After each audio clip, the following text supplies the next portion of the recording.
That's an FOMC day for you. Stocks took a hit, shorter-term bonds nosedived, and metals offered no relief either.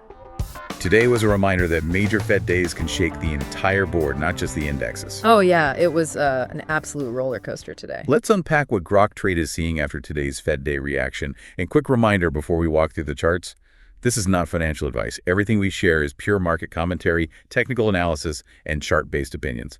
Speak with a qualified financial advisor for guidance specific to your situation. Right, so it is Wednesday, June 17th, 2026. And man, you really need to bring your alert trader energy to the table today. For real. I mean, the Fed held rates at 3.75%, right? Yeah. But retail sales came in so hot. Exactly, like 0.9% versus the 0.5% consensus. It's a huge miss. So between that data, the FOMC economic projections, and, the whole Fed press conference, the market just had a ton of noise to digest. Yeah, it was like a massive chain reaction. And that's the real trading wisdom here, right? Fed day moves create immense emotion and noise. Traders absolutely must wait to see what price actually confirms after the news rather than just forcing an opinion. Well, speaking of price confirmation, the equities board was brutal. SPY dropped 1.25%, QQQ slid 1.0%, and IWM fell 0.75%. Ouch. And IWM falling further inside its rising wedge is like a big deal. That rising support trend line is pretty crucial. Yeah, it's basically the last line of defense for small cap bulls right now. But get this, DIA actually hit a brand new swing high today, while SPY and QQQ just completely failed to do the same. Right, that relative weakness in SPY and QQQ is glaring, and a lot of that pressure comes from cross-market signals, mainly the dollar. DXY broke aggressively out of its triangle today, right? Yep. Which actually fired that possible bull pullback setup we mentioned yesterday.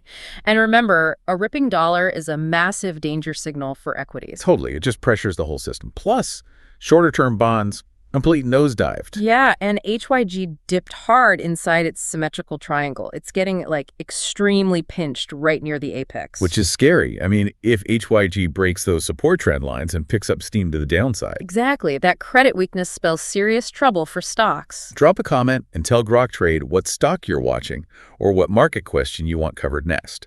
Your comments help shape future episodes around the setups viewers actually care about. And if these summaries help you stay sharp during major news weeks, hit the like button and subscribe so you can catch the next market update. Hey, thanks for dropping GNRC in the comments, JR. Generac Holdings looks like she's trending higher on her daily chart, as you can see with these trend lines. However, when you take a look at her most recent swing lows, you can see she's kind of in a broadening fan formation. We'd want to see how she cooks from here. If from here she breaks that last swing low, setting an even lower low, she could be due a revisit to that longer-term rising support trend line, at which time we'd be interested in seeing whether she can hold that or not. We haven't taken a look at her fundamentals or anything, but from a pure technical perspective, looks healthy enough, but not seeing any specific tradable setup at the time.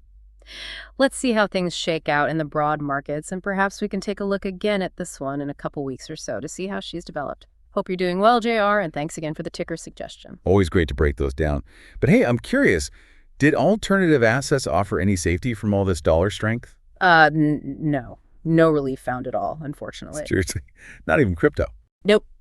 Bitcoin fell 2.15%, and it's starting to look like it might be, turning over from its bear flag pattern. Wow, okay. And the metals? Also rough. Gold dropped 1.75%, and silver futures, or SI, plunged 3.11%.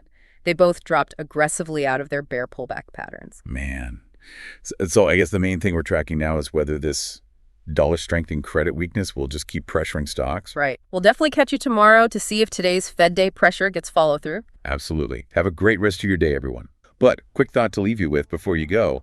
If everything from tech to silver and Bitcoin falls in total unison the second the Fed flexes, does traditional portfolio diversification even exist anymore during a liquidity squeeze? Oof, yeah, definitely something to think about. See ya. Hey, thanks so much for watching.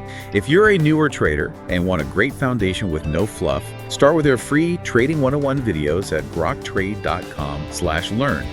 And if you're ready to reach your full trading potential, whether you're a total beginner or a battle-hardened trader, check out our mentorship program at groktrade.com/trading mentor. All of these links are in the description below. Grok Trade is where traders reach their full potential.